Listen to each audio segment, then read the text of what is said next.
Il était un peu plus de midi. Le soleil était chaud et la rue était animée comme d'habitude. À un coin de la rue se trouvait un petit restaurant local appelé Mama Charity's Kitchen. À l'intérieur, deux sœurs, Faith et Natasha, servaient les clients.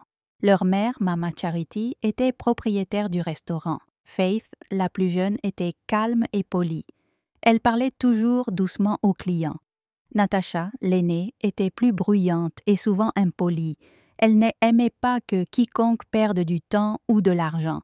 Elle disait toujours « Nous sommes ici pour les affaires, pas pour la charité ». C'était oité. Ils étaient encore en train de servir lorsqu'une vieille femme s'est dirigée lentement vers l'entrée. Elle avait l'air fatiguée, son manteau était délavé, ses pantoufles usées. Elle se tenait près de la porte sans entrer et regardait les gens manger. « S'il vous plaît, mes filles, dit-elle doucement, je n'ai rien mangé depuis hier. J'ai très faim. Aidez-moi à manger, s'il vous plaît. » Natasha se retourna brusquement. « Regardez cette femme, on dirait une pensionnaire d'une maison de retraite. Si vous avez faim, allez chercher du travail. » La vieille femme resta silencieuse. Elle baissa simplement les yeux, toujours debout près de la porte. Faith regarda la femme, puis sa sœur. Elle n'apprécia pas ce que Natasha avait dit. « Ma sœur, ne sois pas comme ça, » dit Faith doucement. Natasha fronça les sourcils. « Ne commence pas. Si tu veux, donne-lui à manger et prépare-toi à expliquer à maman pourquoi tu nourris des mendiants avec son argent. » Faith ne dit rien. Elle alla au fond, prit un peu de riz et de haricots, ajouta du ragoût et un petit morceau de viande, mit le tout dans une assiette jetable et se dirigea vers la vieille femme. « Tiens, maman, dit-elle, s'il te plaît, mange. » La femme prit la nourriture et regarda Faith dans les yeux. « Merci, ma fille, tu ne m'as pas rejetée. Que le ciel ne te rejette pas. »« Amen, maman, » répondit Faith. Natasha secouait déjà la tête. Tandis que la vieille femme s'éloignait lentement, Natasha siffla bruyamment. « Absurde. Quand nous rentrerons, je dirai à maman ce que tu as fait. Elle nous a avertis de ne pas gaspiller de nourriture avec des mendiants. » Faith secoua la tête. « Peu m'importe que cette femme soit ma mère ou ma grand-mère. La laisserai-je mourir de faim ?» Natasha leva les yeux au ciel. « Tu te conduis toujours comme une sainte. Continue d'aider les pauvres et tu verras bien où ça te mènera. » Ce soir-là, après avoir fini de laver la vaisselle et de nettoyer la cuisine, les sœurs rentrèrent chez elles. Leur mère, Mama Charity, était assise dans le petit salon à regarder le journal télévisé. Natasha ne perdit pas de temps. « Maman, sais-tu ce que Faith a fait aujourd'hui ?» Faith détourna le regard, indifférente au drame. « Elle a donné notre nourriture, ta nourriture, à cette sale mendiante qui passe toujours devant le restaurant. » Mama Charity se redressa. « Faith, est-ce vrai ?» Faith hocha lentement la tête. « Oui, maman. » La femme semblait affamée et faible. Je ne pouvais pas la laisser partir comme ça. Mama Charity se leva et s'approcha. « Faith, viens ici. » Faith se leva. Elle s'attendait à une gifle ou à une réprimande, mais au lieu de cela, sa mère lui toucha la joue et sourit. « Tu as bon cœur, ma fille. C'est comme ça que je t'ai élevée. J'aurais fait la même chose. La nourriture que nous donnons aux autres n'est jamais un gaspillage. Dieu le voit. » Natasha était choquée. « Maman, alors tu soutiens ces bêtises ?»« Oui, Mama Charity a dit. Ne chasse plus jamais quelqu'un qui a faim, Natasha. » Et si c'était un ange déguisé, la foi sourit. C'était encore un après-midi chaud. Mama Charity était allée au marché et Natasha était sortie plus tôt ce matin-là pour voir son petit ami. A été laissée seule pour gérer le restaurant. Les affaires étaient lentes. Seuls quelques clients sont venus manger. À 14 heures, le restaurant était calme. Faith était assise sur un banc en bois à l'arrière, épluchant des oignons. Puis elle entendit un léger coup à la porte d'entrée. Elle se leva et se dirigea vers l'entrée. C'était la même vieille femme. « Maman, » dit doucement Faith, « tu es de nouveau là. » La vieille femme hocha lentement la tête. « Ma fille, s'il te plaît, pardonne-moi. Je sais que je suis déjà venue avant, tu m'as déjà aidé avec la nourriture, mais aujourd'hui j'ai besoin d'un peu d'argent. Mon propriétaire menace de me mettre dehors. Juste un petit ajout à ce que j'ai. » Faith la regarda. « De combien as-tu besoin, maman? »« Seulement 1200 naira, mon enfant. J'en ai déjà quelques-uns. J'ai juste besoin de ce petit montant pour compléter le loyer. » Faith regarda la petite boîte en bois sous le comptoir. Elle n'avait gagné que 1500 naira ce jour-là, et maman n'avait pas laissé de monnaie. Ce n'était pas grand-chose, mais son cœur ne pouvait pas dire non. Elle en sortit 1200 et les plia soigneusement. « Prends, maman, j'espère que cela vous aidera. » Les larmes emplirent les yeux de la vieille femme. Elle tendit les mains et ramassa l'argent avec ses 2 paumes. « Merci, ma fille. Que le ciel vous le rende. Que vos enfants ne mendient jamais. Que ton mari te bénisse. Merci. » La foi sourit. « Amen. Repose-toi bien, s'il te plaît. » La vieille femme s'éloigna lentement, serrant l'argent dans sa main comme de l'or. Quelques minutes plus tard, Natacha fit irruption dans le restaurant en tenant un petit sac en polyéthylène. « La foi. Où est l'argent? J'ai besoin de 2000. » Faith leva les yeux, confuse. « Pourquoi? Pour acheter de la nourriture, » répondit Natacha. « Tchouka arrive. Il m'a demandé de cuisiner et il n'y a rien à la maison. » « Ah, ma sœur, je n'ai pas réussi à atteindre les 2000 aujourd'hui. Je n'en ai fait que 1500. »« Alors donne-moi ça, » cria Natacha. « Je ne peux pas. J'en ai déjà donné 200. »« Quoi ?» cria Natacha. « À qui ?» La foi hésita. Cette vieille femme est revenue. Elle a dit qu'elle en avait besoin pour payer le loyer de sa maison. Natacha laissa tomber son sac avec colère sur le sol. « Es-tu folle? Ton ami mendiant inutile est désormais plus important que moi. Je t'ai dit que mon petit ami venait et tu as donné notre argent à un inconnu. »« Ce n'est pas une aide étrangère, » dit Faith calmement. « C'est une vieille femme dans le besoin. J'ai dû aider. »« Tais-toi » aboya Natacha. « Où est l'argent? Je t'ai dit que je le lui avais donné. »« Mensonge » rétorqua Natacha. « Toi et ton vieil ami mendiant, des gens inutiles. Alors maintenant, tu gardes notre argent pour elle. Tu penses que tu es une sainte, Abby? » La foi s'arrêta. « Tu as tort, ma sœur. »« J'ai tort, Faith. Tu as donné de l'argent à un inconnu alors que j'en avais besoin pour ma propre maison. Pour mon homme, Tchouka ne t'aide même pas, » dit doucement Faith. « Il n'a pas de travail, il ne te donne rien, et pourtant à chaque fois tu utilises l'argent de maman pour cuisiner pour lui. » « Répète-le, » cria Natacha. Faith secoua la tête. « Ma sœur, je ne voulais pas dire ça comme une insulte. Je suis juste fatiguée de te voir souffrir à cause de quelqu'un qui s'en fiche. » Natacha siffla. « Tu te crois meilleure que moi, n'est-ce pas? Parce que tu as donné de la nourriture et de l'argent à un mendiant. Voyons ce que ça va apporter à ta vie. » Elle sortit en colère, laissant la porte du restaurant grande ouverte. Faith soupira et retourna au comptoir. Ce soir-là, lorsqu'ils rentrèrent à la maison était d'abord calme. Maman Charity était assise sur la vieille chaise en plastique du salon, reposant ses jambes fatiguées lorsque Natacha entra en trombe avec du feu dans les yeux. « Maman, peux-tu imaginer ce que Faith a encore fait aujourd'hui ?» dit Natacha en laissant tomber son sac à main sur la table. « Qu'est-ce que c'est cette fois ?» demanda maman sans même lever les yeux. Elle a encore donné tout l'argent que nous avions gagné au restaurant à cette même vieille femme inutile. Tout l'argent, maman, tout? Maman Charity leva brusquement la tête.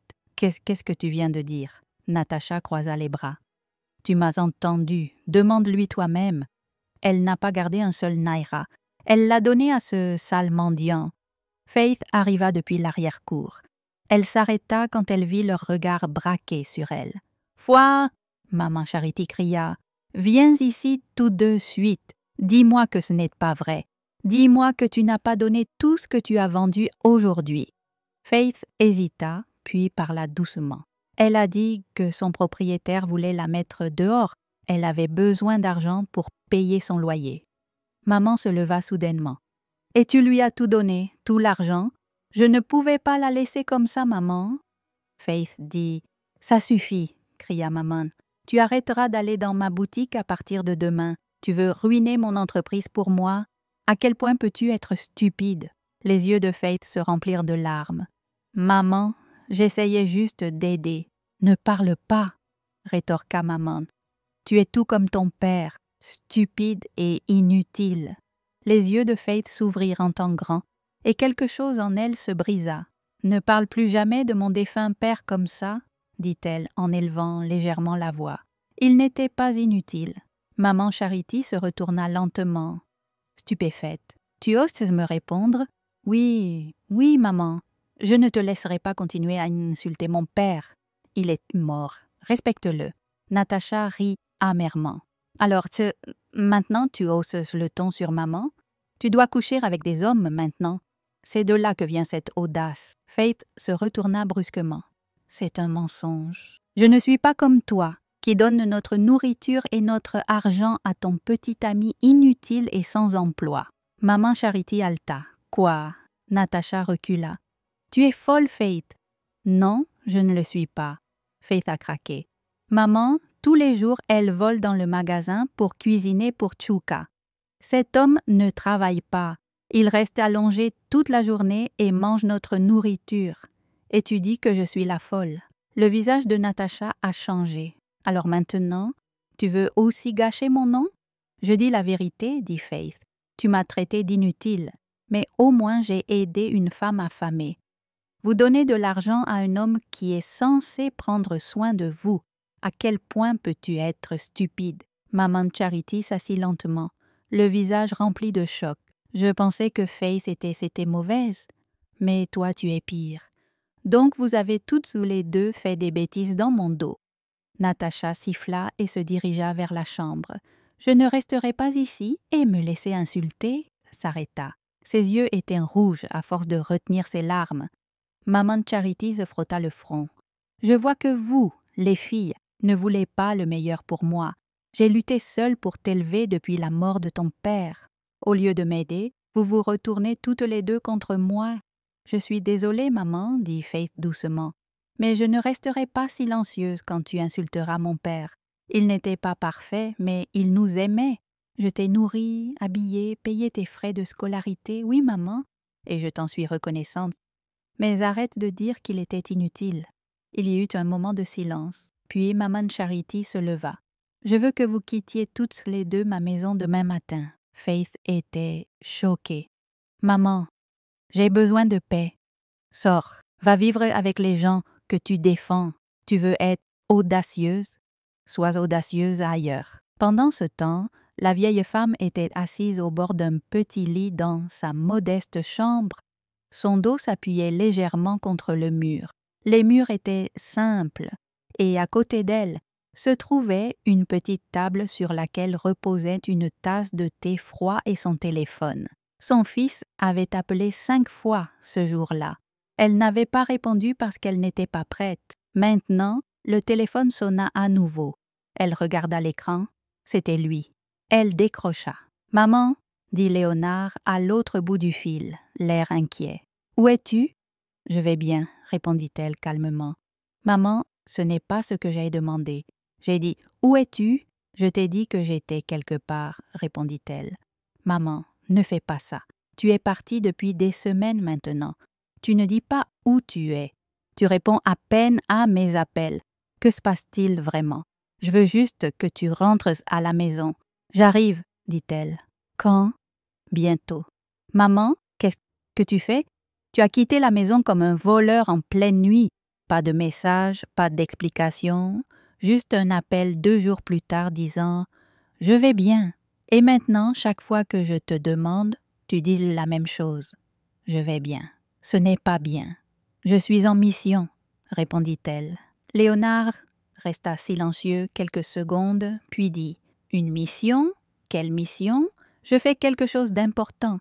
Pour qui? Pour toi? Pour moi? » demanda Léonard perplexe. « Qu'est-ce que ça a à voir avec moi? »« Tout, maman. Je ne te comprends pas. Tu n'as pas besoin de comprendre maintenant. » Elle dit. « Tu dois juste être patient. Maman, s'il te plaît, rentre à la maison. Tu as dit que tu partais pour 2 jours. Cela fait plus de 3 semaines maintenant. Je sais. Où loges-tu? Chez une amie, répondit-elle. Laquelle? Tu ne connais pas celle-là. Léonard semblait agacé. Je ne la connais pas. Depuis quand as-tu de nouveaux amis que je ne connais pas? Je l'ai rencontrée il y a quelque temps. Elle a une petite chambre. Elle m'a permis de rester quelques jours. Tu manges bien?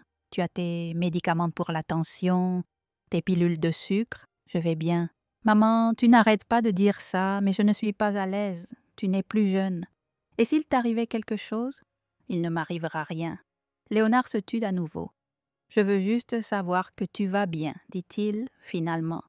Je vais bien. Je ne sais pas à quoi tu joues, maman, vraiment pas. Mais tu me manques. La maison est vide sans toi. Même le gardien n'arrête pas de demander quand tu reviendras. Tu me manques aussi, Léonard. Alors reviens à la maison? Pas encore. Maman, tu me fais peur. N'aie pas peur. Je ne fais rien de mal. Je ne suis pas malade. Je ne suis pas en train de mourir. Je cherche juste quelque chose. Quoi? Un vrai cœur? La voix de Léonard baissa. Un vrai cœur. Oui? Je ne comprends pas. Tu comprendras plus tard. Il ne répondit pas. Accorde-moi juste quelques jours de plus, dit-elle doucement. La ligne resta silencieuse quelques secondes, puis Léonard dit « N'hésite pas à m'envoyer un message si tu changes de numéro ou si tu déménages de chez cet ami. Dis-moi au moins où te trouver. » L'appel prit fin. Un autre jour arriva. Ce matin-là, Maman Charity partit tôt pour acheter de la nourriture. Elle déposa de l'argent sur la table de la cuisine et demanda à Natacha de le donner au propriétaire plus tard dans l'après-midi. C'était une partie du loyer. Dès son départ, Natacha prit l'argent, le cacha dans son soutien-gorge, s'habilla rapidement et quitta la maison. Elle se dirigea directement vers l'appartement de son petit ami, Tchouka. Tchouka était allongé sur le lit, en train d'appuyer sur son téléphone. « Tu l'as apporté ?» demanda-t-il sans lever les yeux. « Oui, » répondit-elle en sortant l'argent. « Débrouille-toi pour l'instant. » Tchouka sourit et attrapa l'argent. « Tu es mon soutien, ma puce ?» Natacha sourit. « Je sais. » Elle resta là toute la journée. De retour à la maison, Faith nettoya la propriété et attendit le retour de Maman. Vers le soir, Maman Charity revint en sueur et fatiguée. « Natacha, elle est appelée. » Pas de réponse. Faith sortit. « Oui, Maman, où est Natacha? » « Elle n'est pas revenue depuis ce matin. Où est l'argent du propriétaire? » « Je suis partie. » Faith avait l'air perplexe. « Je n'ai pas vu d'argent. » Maman s'approcha de la table. L'argent avait disparu. « Faith, où est l'argent que j'ai déposé ce matin? »« Je n'y connais rien en argent, maman. »« Je ne l'ai pas vu. » Oui. Juste à ce moment-là, Natacha entra, l'air fatigué. « Où étais-tu? » demanda sèchement Maman. Natacha parut surprise. « Je suis allée voir Tchouka. Où est l'argent que j'ai laissé sur cette table? » Natacha marqua une pause, puis désigna rapidement Faith du doigt. Elle l'a pris. Je l'ai vue vérifier avant de partir. Peut-être l'avait-elle caché quelque part. Les yeux de Faith s'écarquillèrent. « Quoi? C'est un mensonge. Continue de mentir, » cria Natacha. « Je t'ai vu. Ne fais pas semblant. » Maman Charity se tourna vers Faith. « Tu as volé mon argent, celui destiné au loyer. Faith, jusqu'où peux-tu aller? » « Je n'ai rien volé. » Faith pleura. « Maman, crois-moi, j'ai même pas touché à la table. »« Tais-toi. »« Debout !» hurla Maman. « Tu veux me déshonorer complètement. Tu as donné toute ma nourriture à un mendiant. Tu as donné de l'argent à ce même mendiant. Et maintenant tu as volé l'argent du propriétaire. » Faith secoua la tête. « Maman, je te jure. » « Ne jure pas. Je ne veux plus rien entendre de toi.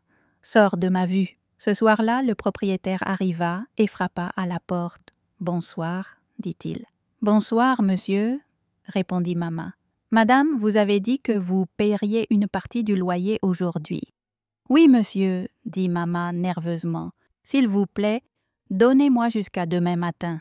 Quelque chose est arrivé à l'argent. »« Pas besoin, » dit le propriétaire. « Vous promettez depuis trop longtemps. Je veux que vous sortiez demain. »« S'il vous plaît, monsieur, attendez, » cria-t-elle. « J'en ai assez d'entendre des histoires. Fais tes valises. » Le propriétaire s'en alla en trombe. Maman s'assit par terre et fondit en larmes. « Mon Dieu, quel genre d'enfant ai-je élevé ?» Natacha croisa les bras. « Je ne dormirai pas dehors avec vous deux, je vais chez Tchouka. » Maman leva les yeux. « Quoi, tu m'as entendu, je vais rester avec mon homme. »« S'il te plaît, » supplia maman. « Laisse-nous venir avec toi juste pour ce soir. » « Je n'ai nulle part où emmener Faith. » Natacha se moqua. « Jamais. Après toutes les insultes, vous l'avez traité de chômeur et d'inutile. Tu as dit que j'étais stupide de le suivre. Maintenant, tu veux rester sous son toit? S'il te plaît, ma fille. »« Non, maman, » dit froidement Natacha. « Dormez dans la rue avec votre enfant préféré. J'ai fini. » Elle prit son petit sac et partit. Maman était assise par terre, confuse, sans voix. Faith l'aida doucement à se relever. « Allons-y, maman. Peut-être que nous trouverons un endroit. » Ils commencèrent à marcher lentement avec leurs sacs. Il commençait à faire sombre. Quelques rues plus loin, ils virent la vieille femme, maman Rebecca, assise sur un banc bas au bord de la route. Elle leva les yeux et les vit. Faith avait l'air choquée. « Maman Rebecca, que s'est-il passé ?» demanda-t-elle en se levant. Faith ne pouvait pas parler. Elle secoua juste la tête. Maman Rebecca les regarda tous les deux. Leurs vêtements étaient poussiéreux, leurs sacs étaient légers, leurs visages étaient fatigués. « Qu'est-ce qui s'est passé ?» répéta-t-elle. Faith a finalement répondu. « Nous avons été chassés de notre maison. Maman Rebecca offrit de nous héberger un moment. Chez elle, la chambre était petite mais propre. Elle nous donna à boire et à manger. Maman Charity restait silencieuse, honteuse de son comportement passé. Le lendemain, Faith voulait travailler. Maman Rebecca lui donna l'adresse d'un homme riche, cherchant un cuisinier. Arrivé au manoir, Léonard, le fils riche, confirma que sa mère voulait que Faith travaille pour lui. Refusa d'abord de quitter sa mère, mais Léonard envoya son chauffeur la chercher. Ils vécurent dans le manoir. Plus tard, Faith découvrit que maman Rebecca était en réalité la mère de Léonard, déguisée pour tester la gentillesse des femmes. Elle révéla que tout avait été un test et que Faith avait réussi par sa loyauté et bonté. Maman Charity affirmait son pardon malgré les blessures du passé. Faith, choisie pour sa gentillesse et son courage, fut engagée comme assistante personnelle de la mère de Léonard. Pendant ce temps, Natacha, jalouse, élabora un plan pour séduire Léonard et profiter de sa richesse. Faith et sa mère s'adaptèrent à leur nouvelle vie, recevant même une maison de maman Rebecca. Natacha, transformée, obtint un poste de femme de ménage au manoir, déterminée à réussir son stratagème. Son premier jour arriva, marquant le début d'un jeu de pouvoir entre les deux sœurs, dans l'ombre de Léonard et de son monde luxueux. Natacha voulait attirer l'attention de Léonard. Le matin, il la traversa sans la regarder. Elle espérait qu'il finirait par lui parler. Le soir, elle tenta encore, mais il l'ignora. Elle appela Tchouka, qui lui conseilla d'insister car Léonard était riche. Léonard appela sa mère pour lui dire qu'il avait engagé une femme de ménage pour 2 semaines, mais sa mère insista pour envoyer Faith, une femme de confiance. Faith arriva au manoir et rencontra Léonard, qui lui avoua son amour et lui demanda de l'épouser. Elle accepta. Faith alla voir la nouvelle femme de ménage dans la cuisine, Natacha, qui prétendait sortir avec Léonard. Faith dénonça Natacha, accusée de mensonges et de plans maléfiques. Léonard ordonna à la sécurité de l'expulser.